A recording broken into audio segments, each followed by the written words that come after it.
Hello everyone, Minute Plus Meditation here, Friday, February the 3rd. This is a feast of Saint Blaise and Saint Ansgar. For Saint Blaise, this is the day when Catholics receive the blessing. Hopefully this occurs in your local church. I won't go into this in great detail, but it is a blessing of the throats, of the ears, the throats, and the ailments of the eyes, ears, and throats. And it goes back to Blaise was a bishop. He was caught by the Roman authorities, put in prison, and the story goes that a boy was choking on a chicken bone, and the mother asked him to pray for this boy. The bone was dislodged, and the boy was saved.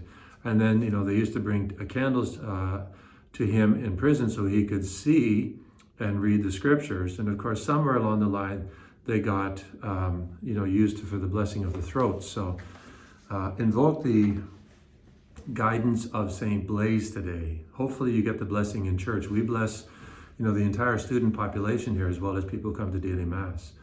From the first reading, Epistle to the Hebrews, some very good practical advice.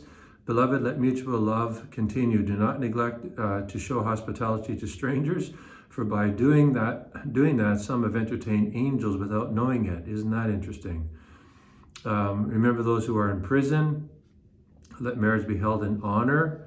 And keep your lives free from the love of money. Not the use of money, but the love of money, and so on. So this really calls us to some practical sort of corporal works of mercy and spiritual truths that we always need to adhere to. This use of money is what's important. Gaining money is not bad as long as it's legitimate and ethical.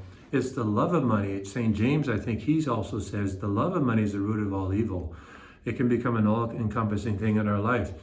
And remember, the great sin of the children of Israel at Mount Horeb was the worship of the golden calf, which is basically money, power, and sex. It's all three are in one, as I mentioned before. Money, power, and sex. Gold, money, the bull, power, and the bull also sex. The god Apis was actually an orgiastic cult. So they really blew it when they sinned. So these are three temptations we always have to be on the lookout for. So if you making money is not a bad thing. It's actually necessary. We just need to be careful that we're giving some to God, making him the Lord of our money, and then we take care of our basic needs. And it's not even wrong to seek more money for our well-being, but think of the Lord first, so that money doesn't have a stranglehold in our life. And the others, like entertain strangers, at least be open. Evangelical hospitality is one of the core values we have here at Corpus Christi Parish in Vancouver. So there's lots here for us, as usual, to reflect on and then try to implement in our daily life. Over to the Gospel. This is Mark chapter 6, 14 to 29. It's the episode of King Herod.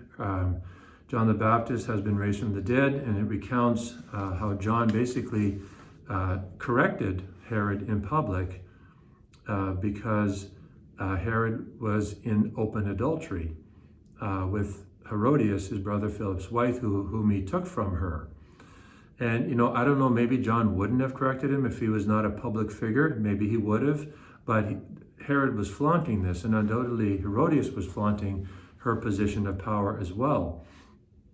And John did not fear human authority. He didn't fear it. This is a dangerous man for those in power. But John was also not a loose cannon. Everything he said to Herod was for the salvation of his soul, and not some rant, or John moralizing, or John thinking he was superior to Herod. No, it was all meant for the salvation of Herod's soul. He was concerned about Herod. He wasn't a likable man, but still you can seek the good of another as the other because they are a child of God. And Herod was steeped in sin, so John would have had a concern about his immortal soul and his eternal salvation. So John, was willing to speak the truth. And there's so many things in this, but this is what I'm focusing on in this particular passage, that we have to be men and women of integrity, speaking the truth. We have to be prudent and charitable, choose our situations well, but we must be willing to speak up for the truth, just as John was. And he knew the consequences of this. Don't think he didn't know. he did know. And at times we will speak the truth in love in the most perfect of circumstances, and we will still get a negative blowback. Sometimes we have to be willing to do that rather than say nothing or put something off and situation just gets worse. So ask John the Baptist to help you be a man or a woman of integrity and to speak the truth, know when you should speak it in love, never out of a rant, but always seeking the good of the other as the other. God bless you.